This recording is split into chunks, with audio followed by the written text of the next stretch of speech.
जय हिंद दोस्तों, मैं हूं दीपक कंडवाल, आपका दोस्त, आपका भाई। और आज एक नई वीडियो लेकर आप सबके बीच में आया हूं। वीडियो का टॉपिक कुछ हटकर है, तो वीडियो के लास्ट तक बने रहिएगा। कोसानी को कहते हैं भारत का स्विट्जरलैंड, चोपता को कहते हैं मिनी स्विट्जरलैंड, औली एक जगह है उत्तराखंड में, उससे कहते हैं स्विट्जरलैंड इन यूके। और मसूरी के पास एक जगह है धनौल्टी, धनौल्टी को कहते हैं उत्तराखंड का स्विट्जरलैंड।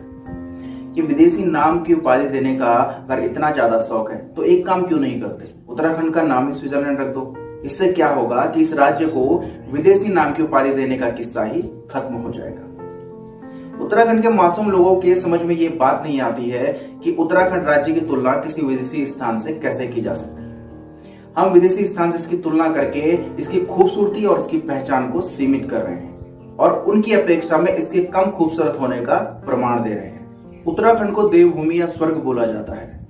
स्वर्ग और देवभूमि बोलने के बाद भी उत्तराखंड की खूबसूरती को व्यक्त करने के लिए कुछ बाकी रह जाता है।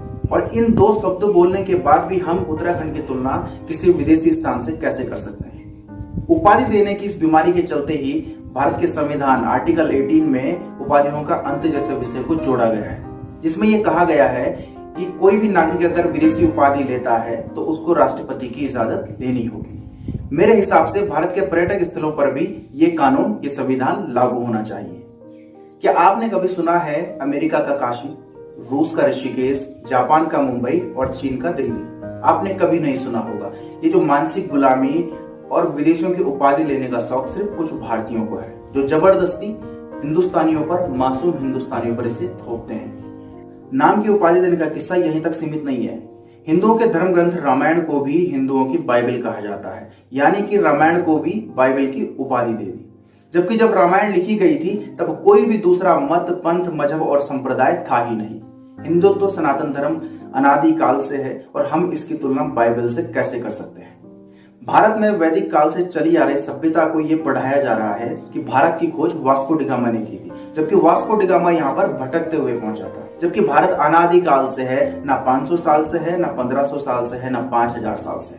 यह अनादि काल से होने के बाद भी हम कहते हैं इसकी खोज वास्को डी गामा ने की थी। एक आज का एग्जाम्पल देता हूँ। भारत के राष्ट्रीय सुरक्षा सलाहकार अजीत डोभाल जी को जेम्स बॉन्ड की उपाधि दी गई है। वो जेम्स बॉन्ड जो सिर्फ फिल्मी हीरो है और हमारे अजीत डोभाल जी रियल हीरो है और हम उपाधि एक फिल्मी हीरो की दे रहे हैं।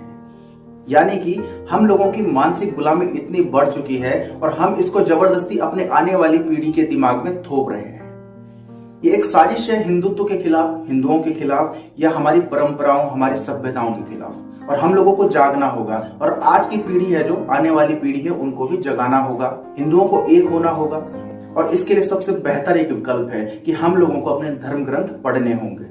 मैंने शुरुआत में कुछ एग्जाम्पल उत्तराखंड के दिए क्योंकि मैं उत्तराखंड से हूं और यहाँ के पर्यटक स्थलों को बखूबी जानता हूँ। आपके राज्य में भी कुछ ना कुछ जगह ऐसी होंगी जिनको विदेशी नाम की उपाधियां दी गई होंगी। मेरे देशवासियों, क्यों विदेश की फीलिंग लेते हो? हमारे देश की फीलिंग कौन सी खराब है? ये फीलिंग बहुत अच्छी है। हम भारतवासी हैं और हमारे देश की सभ्यता, संस्कृति, परंपराएं, पर्यटक स्थल बहुत खूबसूरत हैं, अनादि काल से हैं और इनका एक अपना वजूद है जिसको हमको दुनिया तक ले जाना है। जय हिंद, जय भारत।